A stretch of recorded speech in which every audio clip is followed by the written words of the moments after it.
నీవు ప్రశ్నిస్తే ప్రభువుని, ప్రభువు కూడా ప్రశ్నిస్తాడు నిన్ను. ప్రభువా వాడిని బాగు చేస్తావా? నీ చేతనైద్దా? నన్ను నమ్మటం నీకు చేతనైతే, నా శక్తిని విశ్వసించడం నీ చేతనైతే, తప్పకుండా నీ బిడ్డకి నా శక్తి పనిచేసిద్ది, వాడు బతికిపోతాడు, బయటపడతాడు అన్నాడు, చేశాడు. ఈరోజు నువ్వు దేవుని ముందుకు వచ్చి నువ్వు ఎదుర్కొంటున్నటువంటి శారీరక, మానసిక, ఆత్మీయ సమస్యలను గురించి దేవుని అడుగుతున్నావు. దేవా, ఇది సాధ్యమేనా? పాడైపోయిన నా కుటుంబం తిరిగి కట్టబడటం సాధ్యమేనా? పాడైపోయిన నా పిల్లల జీవితాలు తిరిగి బాగుపడటం సాధ్యమేనా? పాడైపోయినటువంటి నా ఆత్మీయ జీవితం తిరిగి బాగుపడటం సాధ్యమేనా? నేను కోల్పోయిన వాటిని తిరిగి స్వతంత్రించుకోవటం సాధ్యమేనా? నా ప్రభు మాట్లాడుతున్నాడు, విశ్వాసంలో ప్రజ్వలించటం నీకు చేతనైతే మొత్తం సాధ్యమే.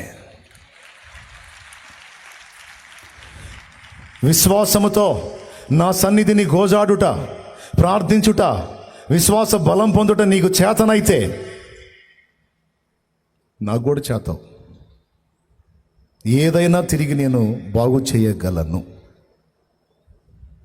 మొత్తం కోల్పోయిన ఏబుకు తిరిగి రెండంతలుగా ఇచ్చాడని రాత్రి చెప్పాను నేను. మొత్తం కోల్పోయాడు. ఆస్తులు పోయినాయి, అంతస్తులు పోయినాయి, ఆరోగ్యం పోయింది, పిల్లలు పోయారు, మొత్తం కోల్పోయాడు. అన్నీ కోల్పోయాడు. కానీ నా దేవుడు తిరిగి నాకు మరలా నూతన స్థితి దయచేయగలడన్న విశ్వాసాన్ని మాత్రం పోనీలా. ఏబు కోల్పోయిన మొత్తం కోల్పోయాడు.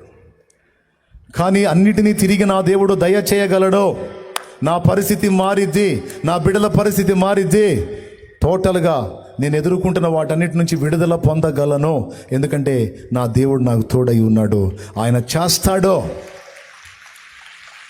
అని విశ్వసించడం నీ చేతనైతే, ఆయన్ని గోజాడటం నీకు చేతనైతే, ఇక కొద్ది రోజుల్లోనే నా దేవుని కార్యాన్ని కళ్ళారా చూడకపోతే అప్పుడు అడుగు. ఒకటి కాదో కోకొల్లలుగా చూస్తావు నా దేవుని కార్యాలు. ఏ రేంజ్లో నమ్ముతావో, ఏ రేంజ్లో విశ్వసిస్తావో, ఆ రేంజ్లో నా దేవుని కార్యాలు చూడకపోతే అప్పుడు అడుగు. చచ్చిపోదామని ఆలోచన చేస్తున్న వాళ్ళు మీలో కొంతమంది ఉన్నారు, విరక్తి చెంది, అప్పుల బాధలు తట్టుకోలేక, కుటుంబంలో పరిస్థితులు తట్టుకోలేక, కొంతమంది పిల్లలు లేరని గొడ్రాంటి బతకలేక, అత్తమామలో భర్త ఈ దరిద్రపదాన్ని చేసుకున్నాను, పిల్లలు లేరు ఈ గొడ్డుబోద్దానికి, దీన్ని వదిలి ఇంకొక దాన్ని చేసుకోవాలి అనే మాటలు వింటా ఇంకా నేను ఎందుకు బతకాలని ఆలోచించే వాళ్ళు ఉన్నారు. కొన్ని భౌతికమైన సమస్యలను బట్టి ఆత్మీయ జీవితంలో పడతాలు లెగుస్తూ కొంతమంది కృంగిపోయి ఉన్నారు. మానసిక సమస్యల చేత కొంతమంది అల్లాడుతున్నారు. నేను చెప్తున్నా, ఆ సమస్యలు ఏవైనా ఎంతటివైనా వాటిని మార్చి ఆశీర్వాదకరమైన కార్యాలు నా ప్రభు చేయగలడని విశ్వసించిన వాళ్ళందరి జీవితాల్లో వారి విశ్వాసం మేరకు కార్యాలు తప్పనిసరిగా జరుగుతాయి. నా దేవుడు చేస్తాడు. ఎంతమంది నమ్ముతున్నారు? చేతులు ఎత్తండి. నువ్వు చావాల్సిన అవసరం లేదు. నువ్వు చావాల్సిన అవసరం లేదండి. నీకోసం పిచ్చిగా ప్రేమించి చచ్చిపోయిన వాడు ఉన్నాడండి, చచ్చి బతికినవాడు ఉన్నాడండి నీకోసం. నువ్వెందుకు చావాలి పిచ్చిదానా? నువ్వెందుకు చావాలి పిచ్చోడా? నా దేవుడు లేడా? నా దేవుడు నీ పరిస్థితులు మార్చలేడా? కొంతమంది ఏడుస్తున్నారు. హాయిగా ఆనందంగా సాగిపోయే నా జీవితంలో నా కర్మలు తగులుకునే నాకు బంధకాలు తగులుకునే, దరిద్రం తగులుకుంది నాకు అని కొన్ని ఇబ్బందికరమైన పరిస్థితులను బట్టి కొంతమంది ఏడుస్తున్నారు. నేను చెప్తున్నాను, కృంగిపోవద్దు. విశ్వాసాన్ని చల్లారనీయొద్దు. విశ్వాసాన్ని మాత్రం కలిగి ఉండు. దాన్ని చల్లారనీయొద్దు. ఆ పరిస్థితులు మారుతాయి, త్వరలోనే మారుతాయి. త్వరలో ఇంకా కొద్ది దినముల్లో నువ్వు నా దేవుని కార్యాలు బలంగా చూడబోతున్నావు.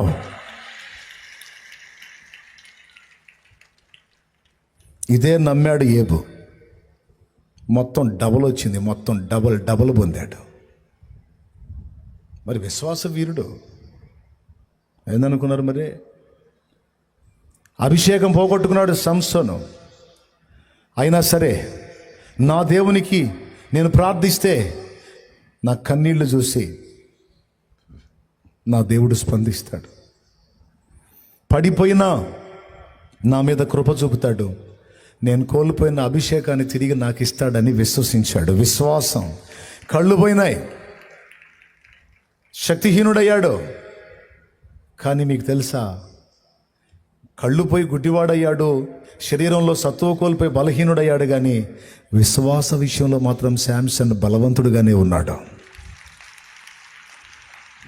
తన దేవుని మీద విశ్వాసం శాంసన్కి చావలా.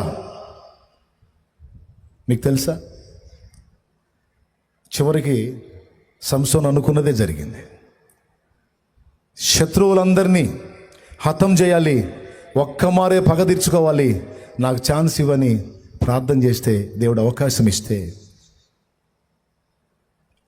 ఫిలిస్తీన్లు మొత్తాన్ని హతం చేశాడు. తన జీవితకాలం మొత్తం హతం చేసిన వారిని చూస్తే తను చివరి ఘట్టంలో హతం చేసిన వాళ్ళు ఎక్కువ మంది అని రాసింది లేఖనంలో. నేను చెప్తున్నా, అన్ని శక్తులు నీలో కోల్పోయినా వినా, అన్ని బలాలు కోల్పోయి బలహీనురాలివై నువ్వు నిలిచినా విశ్వాసాన్ని మాత్రం కోల్పోవద్దు. విశ్వాసాన్ని బట్టి ప్రభు వైపు చూడు. నువ్వు కోల్పోయిన అభిషేకం వల్ల నీ మీదకి వచ్చింది, నువ్వు కోల్పోయిన బలం నీ మీదకి వచ్చింది. నువ్వు గెలుస్తావు, నువ్వు జయిస్తావు. ఎంత జయిస్తావు తెలుసా? ఇన్ని సంవత్సరాలు నువ్వు పొందింది వేరు, ఇప్పుడు పొందబోయేది వేరు. ఇంకా డౌటా? అదొక్కటి కలిగి ఉండు నువ్వు చాలు. అందరూ పోయినా సరే, అందరూ వదిలేసినా సరే, విశ్వాసాన్ని మాత్రం వదలదు. దేవుడు అడుగుతున్నాడు, మారిపోయిన నా పరిస్థితులన్నీ తిరిగి బాగుపడే పరిస్థితి కనపడట్లా. బాగుపడతాయా అంటే బాగు చెయ్యగలను అని నువ్వు నమ్ముతున్నావా? నమ్ముతున్నా. అయితే మారిపోయింది పో. ప్రభువా నీ ప్రశ్న నా ఆత్మని నరకం నుంచి కాపాడగలవా? దేవుని జవాబు, బిడ్డా నమ్మి బాప్తిస్మం పొందగలవా? అది చెయ్యనులేయ్యా, అది చెయ్యను. అట్లయితే రక్షణ కష్టం. ఇంకా తాగాలంటున్నావుగా, డ్రమ్ములు తాగావు, తృప్తి తీరలా. ఇంకా తాగాలంటున్నావుగా, తాగిన కాడికి తాగు. లివరు పూర్తిగా స్మాష్ అయిందాక తాగు. తర్వాత ఎటుకుడి టికెట్ చించుతాను కదా, అప్పుడు వెళ్తూ కానీ పాతాళానికి. మారొద్దమ్మా, నువ్వు మారొద్దు. ఇంకా 2-3 డ్రమ్ములు తాగాల నువ్వు. తాగు. ప్రభువా నా ఆత్మని రక్షిస్తావా? నరకం నుంచి నన్ను కాపాడుతావా? ఆయన జవాబు, మరి నమ్మి బాప్తిస్మం పొందుతావా? మారు మనసు పొందుతావా? ఆ పాత రోత జీవితాన్ని విసర్జిస్తావా? ఈరోజే చేస్తానయ్యా పని, ఇప్పుడే చేస్తానయ్యా పని. నా బ్రతుకును బాగు చేస్తావా?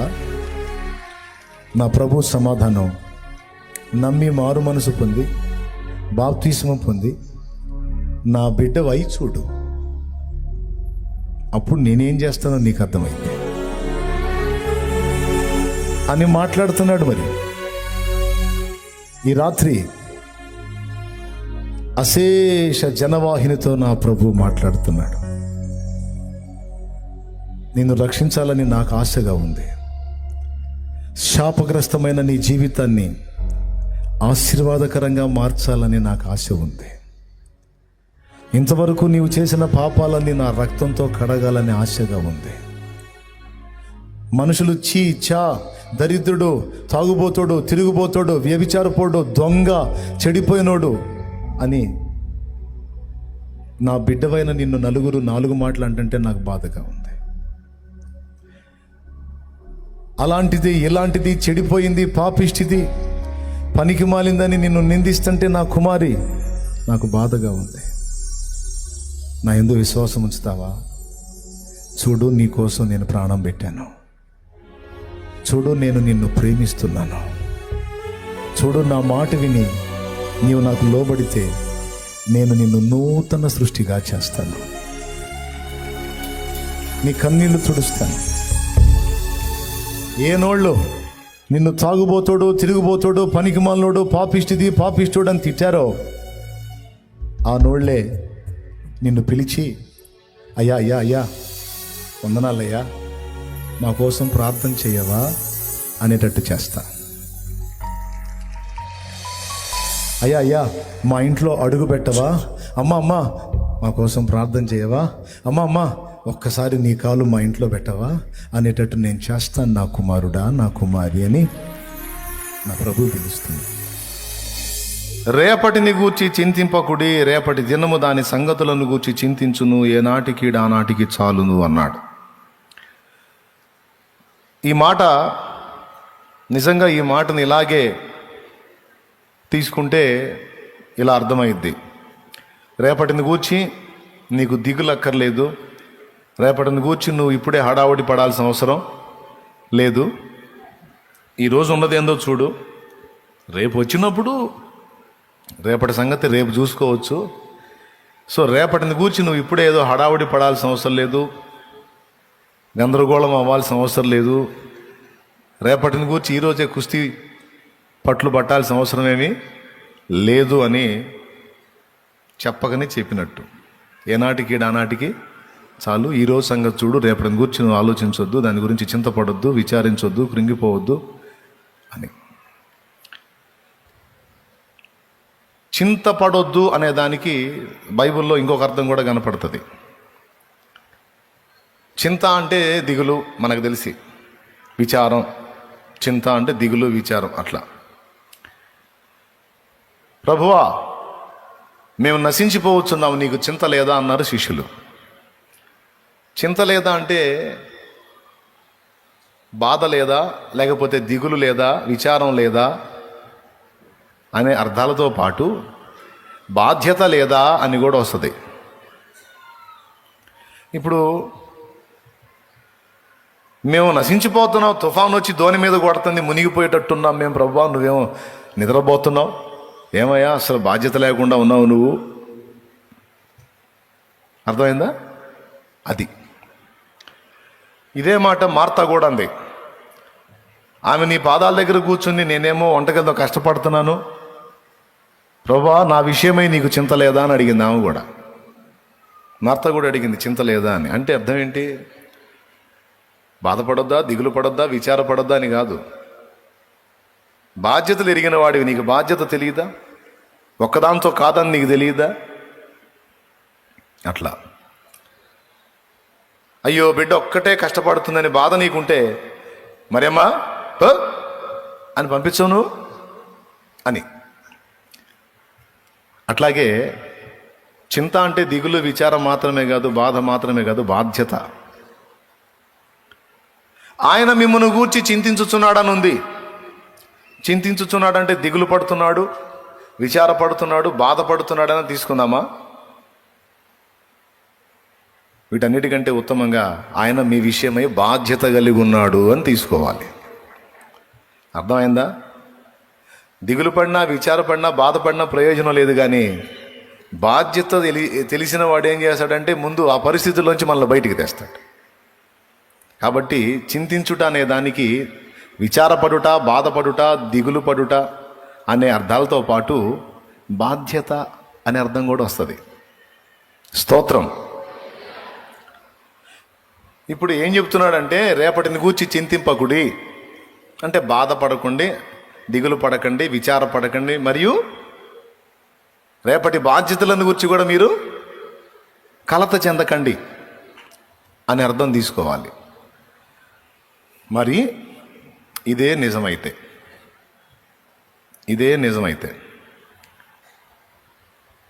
మరి సామెతల్లో అలా ఎందుకు చెప్పాడు?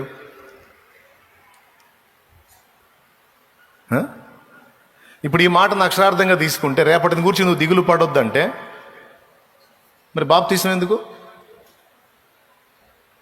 బాప్తీసం ఎప్పటికి తీసుకుంటున్నావు? ఇప్పటికా భవిష్యత్తుగా? పెద్దగా చెప్పాలి. రైట్. ఈ సేవ ఎందుకు? ఈ సేవ ఇప్పటి ప్రయోజనాన్ని ఆశించా, భవిష్యత్ ప్రయోజనాన్ని ఆశించా? ఈ సిద్ధపాట్లను కూర్చున్నట్టు ఉపదేశం ఎందుకు? సిద్ధపడండి, జాగ్రత్తగా ఉండండి, అట్లా ఉండండి, ఎట్లా ఉండండి, విశ్వాసాన్ని కాపాడుకోండి, భక్తి కలిగి ఉండండి, ఆత్మీయత కలిగి ఉండండి. ఇవన్నెందుకు? నువ్వేగా చెప్పావు రేపటిని గూర్చి చింతించొద్దని. రేపటిని గూర్చి చింతపడొద్దని నువ్వే చెబుతావు. మళ్ళీ మీ నడుములు కట్టుకొని ఉండండి, మీ దీపాలు వెలుగు చూడనియండి అని మళ్ళీ నువ్వే చెబుతావు. నువ్వే చెప్పావు రేపటి గురించి వద్దు నీకని. రేపు వచ్చినప్పుడు రేపు చూసుకుంటుంది నీకెందుకు అన్నావుగా. మీరు జాగ్రత్త కలిగి ఉండండి, మనుష్య కుమారుడు ఏ గడి అనవచ్చునో మీకు తెలియదు కాబట్టి ఆయన ఎదుర్కొన్నట్టుకు సిద్ధంగా ఉండండి అంటే రేపటి గురించి మీరు జాగ్రత్త కలిగి ఉండమనేగా అనేగా. నువ్వే వద్దంటావు, మళ్ళీ నువ్వే జాగ్రత్తగా ఉండమంటావు. ఇది ఏమి? ఇప్పుడు సరే అవి అంటే తీసేసేయండి, అవి ఆత్మ సంబంధమైనవి, భవిష్యత్తుకు సంబంధించినవి అనుకుందాం. ఇక్కడ రేపటిని గూర్చి చింతించొద్దన్నాడా? మళ్ళీ సామెతలు చూడేమంటాడు. ఇప్పుడు రేపటిని గురించి దిగులు పడకుండా శుభ్రంగా ఈ పూటకి చేసుకొని తిని నిద్రపో అంటే అలా నిద్రపోతే మళ్ళీ చూడు ఏమంటున్నాడు. చూడు సామెతల గ్రంథంలో చీమల దగ్గరకు పొమ్మంటున్నాడు. అది కూడా 6వ అధ్యాయమే. సామెతలు 6వ అధ్యాయము 6వ వచనం 6:6. సోమరి చీమల యొద్దకు వెళ్ళుము, వాటి నడతలు కనిపెట్టి జ్ఞానము తెచ్చుకునుము. ఏమంటే 8వ వచనం చూడు. అవి వేసవి కాలమందు ఆహారము సిద్ధపరచుకొనును, కోతకాలమందు ధాన్యము కూర్చుకొనును. వేసవి కాలమందు ఆహారము సిద్ధపరచుకొనును, కోతకాలమందు ధాన్యము కూర్చుకొనును. ఎప్పటికీ? అప్పటికా భవిష్యత్తుకా? పెద్దగా చెప్పండి నాయనలారు. ఎప్పటికే? ఏమయ్యా రేపటిని గురించి దిగులు పడొద్దని నువ్వే చెబుతావు. సరే లేక రేపటి గురించి దిగులు వద్దన్నాడుగా మనకెందుకులే అని వదిలేస్తున్నా. సోమరి బుద్ధి లేదా నీకు? బుద్ధి లేదా? చీమలు చూసి సిగ్గు తెచ్చుకో. చీమలు చూసి సిగ్గు తెచ్చుకో. కోతకాలమందు, వేసవి కాలమందు ధాన్యం వచ్చే టైంలో అవి మొత్తం స్టాక్ చేసుకుంటాయి. భవిష్యత్తు పొదుపును చూడాలంటే చీమలే మనకు సూపరం, మంచి మాదిరి. మీరు చీమల పుట్టలు ఎప్పుడన్నా తవ్వి చూసారా? పెద్ద స్టాక్ ఉంటుంది, వాటికి కూడా గోడౌన్స్ ఉంటాయి, చీమల గోడాలు ఉంటాయి, అని నింపేస్తాయి. ఎనీ టైం మనం చీమలకెళ్ళి చూస్తే ఆహార పదార్థం కానీ వాటికి మనం చూపించామంటే ఇకంతా మూత పనిలోనే ఉంటాయి. స్తోత్రం. ఎట్లొచ్చిందో అంత బెల్లం మొక్క ఇంట్లో నువ్వు 1/2 గంట ఆగి చూడు, ఎట్లా తెలిసిద్దో వాటికి. ఏమో ఏం లేదు, చీమలు సంచారం చేస్తూ ఉంటాయి, ఫుడ్ ఏడ దొరికిద్దా అని. ఏదన్నా ఒక్క చీమకు చిక్కితే చాలు, ఇక్కడ బెల్లం ఉంది, పెద్ద బెల్లం ముక్క. మనకేమో ఇంత ముక్క, వాటికేమో బెల్లం కొండ. సత్యనపల్లి దగ్గర బెల్లం కొండ ఉందిలే, వాటికేమో బెల్లం కొండ అన్నమాట. మరి దాని పరిమాణంతో పోల్చుకుంటే చీమ ఇంతే ఉంటుంది, చిన్నది. మనం ఇంత బెల్లపు గడ్డ వేసాం. ఇక చూడు, అది పోయిది పరిగెత్తుకుంటూ పోయి ఆ గుంపు మొత్తాన్ని తీసుకొచ్చిద్ది. నిమిషాల్లోనే జరిగిద్ది ఇది. అది రావటం ఒక్కడ చూస్తే చాలు, పోయి పట్టుకొచ్చిద్ది మొత్తాన్ని, గుంపును పట్టుకొచ్చి 2 పనులు చేస్తాయి. పాసిబిలిటీ ఉంటే మొత్తం కలిసి పడి కొండను గల్లీటంటే చేస్తాయి. దాన్ని ఉన్నదన్నట్టు తీసుకెళ్ళటానికి. కదిలే ప్రసక్తి లేదనుకో, ఒక పక్క నుంచి కోత మొదలు పెడతాయి. అంతంత మొక్కల్ని కొరకటం, ఇక ఇక అదే డ్యూటీ. అసలు వాటి ఫీలింగ్స్ చూడాలి. అమ్మ బాబు ఎంత బిజీగా ఉంటాయో. మన కాలు వేస్తే నలిగిపోతాం, మన కాళ్ళు కూడా పట్టించుకోయి. ఫుల్ బిజీ, మోసుకునే పనిలోనే ఉంటాయి. చూసారా ఎప్పుడన్నా? చూడండి, చీమలతో దోమలతో, అది చూసారా? నా చిన్నప్పుడు చదివా, చీమ తన బరువు కంటే 50 రెట్ల ఎక్కువ బరువు మోసిద్దట. దాని బరువు కంటే 50 రెట్ల ఎక్కువ బరువు మోసిద్దంట. ఎంత విషయం చూడు. దానికి అంత బలం ఇచ్చాడు. మళ్ళీ ఉండేది ఇంతే. మీరు 70-80 కేజీలు ఉంటారు. మీ నెత్తిన 70-80 కేజీలు పెడితే ఇంకా అడుగు కూడా పడదు. మీరేమో ఆ బరువు కింద ఉంటారు. మన పరిస్థితి అది. మన బరువు కంటే మించి కాదు, మన బరువులో సగం కూడా మనం మోయకపోతుండవచ్చు. కానీ చీమ తన బరువు కంటే 50 రెట్ల ఎక్కువ బరువును లాగిద్దట. అలివైతేనేమో మొత్తం బెల్లం కొండ మొత్తం తీసుకెళ్ళటానికి ట్రై చేసిద్ది. అలివి కాకపోతే కట్ చేసి ఇక మోసుకుంటాయి. ఏం తిరిగినా తిరుగుతుంటాయి. ఫుల్ పోయి పోతుంటాయి, వస్తుంటాయి, మధ్యలో డిస్కషన్ జరుగుతుంటాయి. చూడాలండి ఈ బల్లుల్ని, చీమల్ని, దోమల్ని, మిడతల్ని చూడాలి. ఉంది పాఠం వాటిల్లో, లేకపోతే ఎందుకు రాస్తాడు బైబిల్లో? ఇప్పుడు పాయింట్ ఏంటంటే, రేపటి గురించి నువ్వేం కంగారు పడొద్దని నువ్వే చెబుతావు. సరే, ఇక ఈ మాట అన్నాళ్ళు ఇక మనకి దిగులు లేదని ఊరుకుంటేనేమో స్వామిరే చీమల దగ్గరికి పో నువ్వే అంటావు. అంతటితో వదిలిపెట్టావా? మళ్ళీ ఇంకొక అధ్యాయంలో, సోమరివాని చేను నేను దాటి రాగా దాని నిండా ఏమేమి ఉన్నాయో చెబుతున్నాడు చూడండి.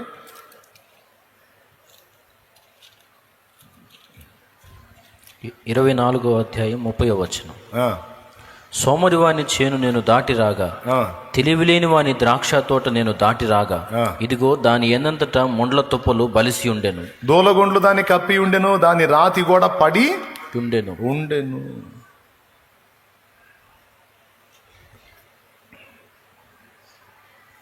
ఈయనేమో రేపటిని గురించి చింతొద్దు, నువ్వు హాయిగా ఉండు, ప్రశాంతంగా ఉండు అంటాడు ఈయన. మళ్ళీ పాత నిబంధనలోనేమో ఆ మాటలు రాయించాడు సామెతల్లో. మీరు చెప్పండి, ఈ మాటలు సొలొమోను చెప్పాడా? సొలొమోను దైవ ప్రేరణలో చెప్పితే దేవుడు దాన్ని పరిశుద్ధ గ్రంథంలో రప్పించాడా? సొలొమోను మాటలా లేకపోతే ఇది దేవుని మాటలా? సొలొమోను మాటలా దేవుని మాటలా? సొలొమోను మాటలు అయితే పరిశుద్ధ గ్రంథంలోకి ఎందుకు రానియాలి? అవి పరిశుద్ధాత్మ ప్రేరణలో దేవుడు పలికించిన మాటలు గనక పరిశుద్ధాత్మ వాటిని గ్రంథ రూపంలో తీసుకొచ్చి నీ చేతికి నా చేతికి అందించాడు. అంటే సీరియస్సే, ఆ మాటలు తీవ్రమైనయే. కాకపోతే ఇక్కడ క్లాష్ అవుతుంది. కొన్ని వచనాలేమో రేపటిని గురించి నువ్వు ఖచ్చితంగా జాగ్రత్త పడాల్సిందే అని కొన్ని వచనాలు కనపడుతున్నాయి. కొన్ని వచనాలేమో రేపటిని గూర్చి నీకు చింత అక్కర్లేదు, నువ్వు వదిలేసే, ఏనాటికి ఈనాటికి అని కనపడుతున్నాయి. ఈ ఒకచోటే కాదు, కావాలంటే చూడండి సామెతల గ్రంథం 27వ అధ్యాయం 1వ వచనం చూడు. రేపటి దినమును గూర్చి అతిశయపడకుము, ఏ దినమున ఏది సంభవించు. ఇందాకేం చెప్పాడు? రేపటిని గూర్చి చింతపడొద్దు అన్నాడు. ఇప్పుడేమంటున్నాడు? రేపటిని గూర్చి అతిశయపడొద్దు అన్నాడు. రైట్. ఏది చదువు. ఏ దినమున ఏది సంభవించునో అది నీకు తెలియదు. మీరు తీశారా? నీ బైబిల్లో కూడా అంతే ఉందా? అది రేపటిని గూర్చి చింతపడొద్దు, రేపటిని గూర్చి అతిశయపడొద్దు. ఇంకో వచనం కూడా చూపిస్తా. యాకోబు రాసిన పత్రిక ఒకసారి తీయండి.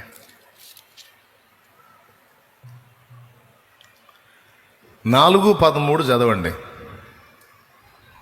నేడైనను రేపైనను ఒకానొక పట్టణమునకు వెళ్ళి అక్కడ 1 సంవత్సరం ఉండే వ్యాపారము చేసి, రేపు రేపు రేపు నేడైనా రేపైనా రేపు ఒక పట్టణానికి వెళ్ళి అక్కడ 1 సంవత్సరం ఉండి వ్యాపారము చేసి లాభము సంపాదించము రండని చెప్పుకున్న వారలారా. లాభం సంపాదించుకుందాం రండని చెప్పుకున్న వారలారా. రేపేమి సంభవించునో మీకు తెలియదు. అద్దుగో, రేపేమి సంభవించునో మీకు తెలియదు. మీ జీవం ఏపాటిది, మీరు కొంతసేపు కనబడి అంతలో మాయమైపోవు ఆవిరి వంటి వారే. అందుకే నేను ఇందాక కొన్ని వచనాలేమో రేపటిని గురించి నీకు తెలియదు, ఏమి సంభవించునో నీకు తెలియదు, అతిశయపడొద్దు, చింతపడొద్దు. ఈ వచనాలన్నీ రేపటిని గూర్చి నువ్వు అతిశయపడొద్దు, చింతపడొద్దు, ప్రణాళికలు రచించొద్దు అని చూపిస్తున్నాయి. ప్రణాళిక అంటే ఏంటి? రేపు మనం ఒక పట్టణం వెళదాం, ఒక సంవత్సరం ఉందాం, పైసలు కమాయిద్దాం, లాభం సంపాదించుకుందాం. ఇది ప్లాన్స్, ప్రణాళికలు. 3 చింతపడొద్దు, అతిశయపడొద్దు, ప్రణాళికలు వేయొద్దు. ఉన్నాయా లేవా? మరి ఈ వీటిని మనం బేస్ చేసుకుంటే ఇంకా రేపటి గురించి చింతే లేదు. కానీ మళ్ళీ ఇదే సామెతల్లో ఇందాక చూశాంగా 6:6 ఏమన్నాడు? సోమరి బుద్ధి లేదు, కష్టపడి సమకూర్చుకునేటప్పుడు సమకూర్చుకోవద్దు, ఇప్పుడు దాచిపెట్టుకుంటే రేపటికి పనికొస్తాయి అని ఆయన. ఏ క్యా హే? ఒక ధర్మ సందేహం.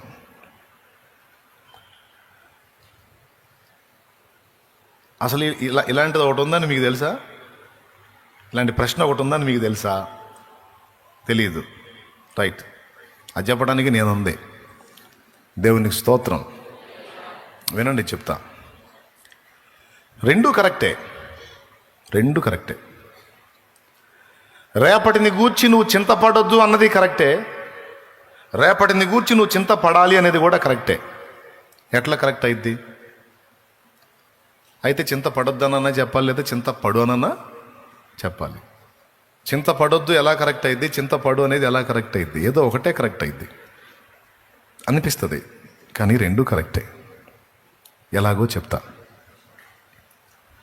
సామెతలు 27లో రేపటిని గూర్చి అతిశయపడొద్దు, రేపేమి సంభవించునో నీకు తెలియదు. రేపటిని గూర్చి అతిశయపడటం అంటే ఏంటి? ఒక మాట ఆలోచిద్దాం. ఒక ధనవంతుడి గురించి బైబిల్లో సాక్ష్యం చెప్పాడు. ధనవంతుడు ఒకడు ఉన్నాడు. ఆ సంవత్సరం వాడికి విస్తారమైన పంట పండింది. ముందే మంచి సౌండు.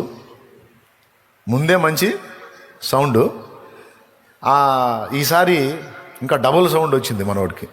స్తోత్రం. అంటే బాగా ధాన్యం వచ్చేసింది. ఇక వాడు కూర్చొని అనుకుంటున్నాడు, ఈ సంవత్సరం పండిన పంట సంవత్సరాలకు సరిపోయిన పంట. ఇక పాత కొట్లు, పాత గూడాలు చూసుకుంటున్నాడు, గోడౌన్స్. ఇంకొక పదంలో గోదాము అని కూడా అంటారు. అవన్నీ చూసుకుంటా సరిపోయి ఉడదీసేయాలి, ఇంకా పెద్దవి కట్టించాలి. మామూలుగా వస్తే పెద్ద పంట వచ్చేసింది. ఈ కొట్లు తీసి కొత్తవి కట్టిస్తా, ధాన్యమంతా అందులో స్టాక్ చేపిస్తా. ఇక ఈ ధాన్యమంతా ఇందులో చేరిందంటే సంవత్సరాలకి ఇక నన్ను గలిచేవాడు ఉండడం, ఏంది అనేవాడు ఉండడం. ఇక తినటం, తాగటం, సుఖించటం.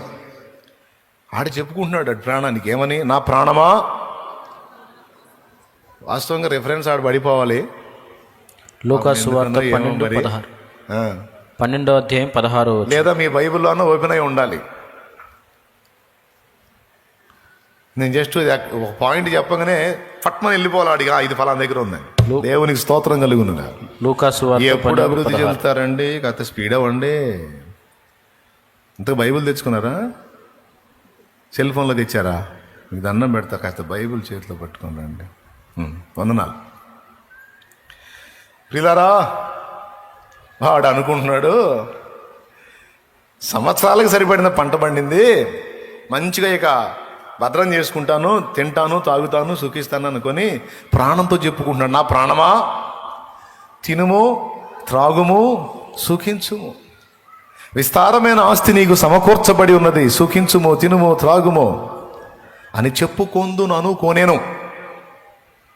ఇది రేపటిని గూర్చి అతిశయపడటం అంటే. అంటే విస్తారంగా సమకూర్చుకొని ఇదంతా పోగేశాను, ఇక నేను హాయిగా అనుభవిస్తాను, ఇక రేపటి కూర్చున్న నాకు దిగులు లేదు. కొంతమంది జాబ్ సంపాదించాను, నాకే ఇక రేపటి కూర్చుని నాకు దిగులు లేదు. పెద్ద బిజినెస్ పెట్టాను, రేపటి కూర్చున్న దిగులు నాకు. ఓయబ్బా లక్షల వడ్డీలకి ఇచ్చాను, ఇక రేపటి కూర్చుని నాకు దిగులు లేదు. మొత్తం నాకు 12 ఇళ్ళు ఉన్నాయి, 12 ఇళ్ళు పెద్ద మొత్తం కిరాయికి ఇచ్చా, నాకు రేపటి కూర్చి దిగులు. ఎందుకంటే ఇల్లు నేను ఉన్నంతకాలం ఇల్లు ఉంటాయి కాబట్టి ఆ ఇంటి కిరాయిలు తీసుకొని హాయిగా బతికేస్తా. నాకే అది రేపటిని కూర్చిన అతిశయం అంటే. అర్థమైందా? ఇక నాకేం అనుకోవటం. దాని గురించి ఏమన్నాడంటే, రేపటిని గూర్చి నాకు ఉంది, నేను ఎలా ఉన్నానో అలా ఉన్నాను అతిశయపడద్దు, రేపేమి సంభవించునో నీకు తెలియదు. అర్థమైందా? అది నిజమేగా. మరి ఏం జరిగిందో మీకు తెలుసు. ధనవంతుడి స్టోరీలో తన ప్రాణానికి తినుము త్రాగుము సుఖించుమని చెప్పుకుందాం అనుకున్నాడు. అయితే దేవుడు మాట్లాడుతూ వానితో అంటున్నాడు, ఓయి ధనవంతుడా, నా ప్రాణమా, తినుము త్రాగుము సుఖించుము, అనేక సంవత్సరాలకు సరిపడా ఆస్తి నీకు సమకూర్చబడి ఉన్నదని చెప్పుకొనడానికి ఆలోచిస్తున్నావు. ఏది రేపటి నుంచి? పిచ్చోడా, ఈ రాత్రి నీ ప్రాణమును అడుగుతున్నారు. ఏ ప్రాణమునకు నువ్వు చెప్పుకుంటున్నావో, ఏ ప్రాణమా సుఖించమంటున్నావో, ఏ ప్రాణమా సంతోషించమంటున్నావో, ఏ ప్రాణమా తినుము త్రాగుమంటున్నావో ఆ ప్రాణము తీస్తా ఉన్నారు. ఈ రాత్రి నీ ప్రాణము నిన్ను విడిచిపోతుంది. నీ ప్రాణమును అడుగుచున్నారు, నీవు సిద్ధపరచినవి ఎవని వగునని అతనితో చెప్పాను. నిజమే. జీవితమంతా కష్టపడి రేపటికుండాలా అని రేపు అని ఈరోజు దేవుడిచ్చిన మనశ్శాంతిని, ఆనందాన్ని, ఆదరణకరమైన జీవితాన్ని కోల్పోయి అశాంతిలో, ఆవేదనలో, అన్వేషణలో, కలతలో బ్రతికేస్తూ ఉంటారు కొంతమంది. రేపు అని అలాగని సమకూర్చుకొని చివరికి ఆ రేపు అనేది లేకుండా ఈనాడే వెళ్ళిపోతే లాభమేమి? ఇప్పుడు చెప్పండి. మరి ఈ కోణంలో చూస్తే మరి ఇక రేపటికి దాచిపెట్టుకోవాలని ఈరోజు గందరగోళం అవటం సబబేనా? ఆయన అంటాడు, విత్తని పక్షులను నిత్యము పోషించుచున్నావు. జంతువులు పక్షులు రకరకాల జీవరాశులు. విశ్వాసంలో మనకంటే అవే ఎక్కువ. దేవుని యందలి విశ్వాసంలో మనకంటే అవే ఎక్కువ. ఎందుకు తెలుసా? ఆకాశ పక్షులను చూడండి, అవి విత్తవు, కొయ్యవు, గోదాముల్లో, గరిసెల్లో, కొట్లల్లో దాచుకోవు. ఆయనను మీ పరలోకపు తండ్రి నిత్యము వాటిని పోషించుచున్నాడు. ఈ రోజుకు ఆహారం కోసం పొద్దున్నే లేచి కిలకిలారావాలతో దేవుని కృతజ్ఞతలు చెల్లించుకుంటాయి. ఆహారాన్వేషణకు బయలుదేరతాయి, అవి తింటాయి, పిల్లలకు పెడతాయి. సాయంత్రం వేళకి మళ్ళీ గూడి దగ్గరకు వచ్చి, ఈ పూటకి మా కడుపు నింపిన దేవా నీకు స్తోత్రమని మళ్ళా కిలకిలారావాలతో మళ్ళీ ఒకసారి స్తుతించి సాయంత్రానికి నిన్నకుండిపోతాయి. అంతకుముందు హైవేల పక్కన అక్కడక్కడ పెద్ద చెట్లు ఉండే, ఆ చెట్ల మీద పక్షులు ఉండే, అప్పుడప్పుడు అట్లాంటి చూస్తుండేవాళ్ళం. ఇప్పుడు చెట్లు కొట్టేసి అంతా గందరగోళం చేసేసారు. చెట్లుంటే పక్షులు వాటి వ్యవహారం తెలిసిద్ది మనకి. కానీ నిజం నేను చెప్పేది, ఏ రోజుకు ఆ రోజు సృష్టికర్తను వేడుకుంటాయి, కృతజ్ఞతలు చెల్లించుకుంటాయి, ఆహారాన్వేషణకు బయలుదేరతాయి, తింటాయి, పిల్లలకు పెట్టుకుంటాయి.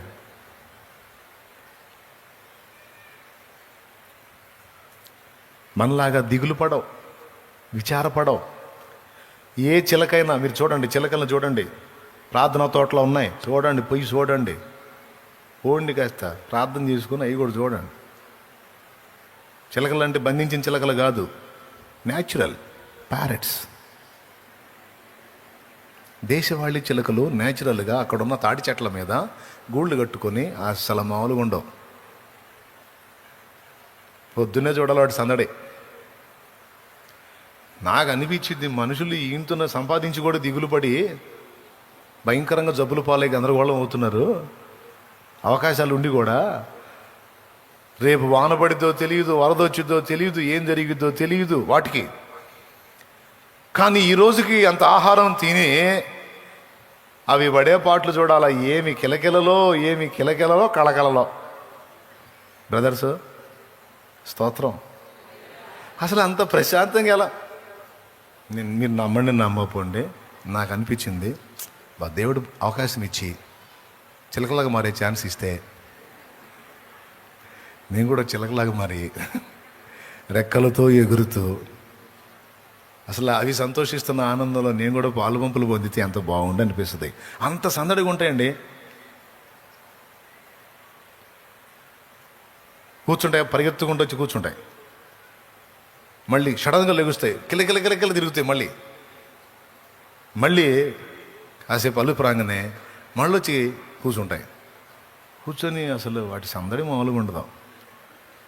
కొంతమంది ఇళ్లలో జాలీల్లో పెట్టి చూస్తుంటారు, అక్కడ వాటి హ్యాపీనెస్ కనపడదు. న్యాచురల్గానే ప్రకృతి సిద్ధంగానే చూడాల.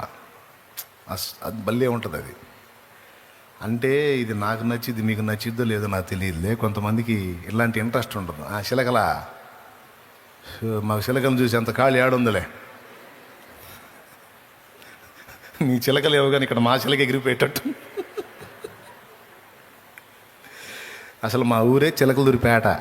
దేవునికి స్తోత్రం, హల్లెలూయా. సమృద్ధి, నాకు సంతోషం. వాటికి ఎంత విశ్వాసం.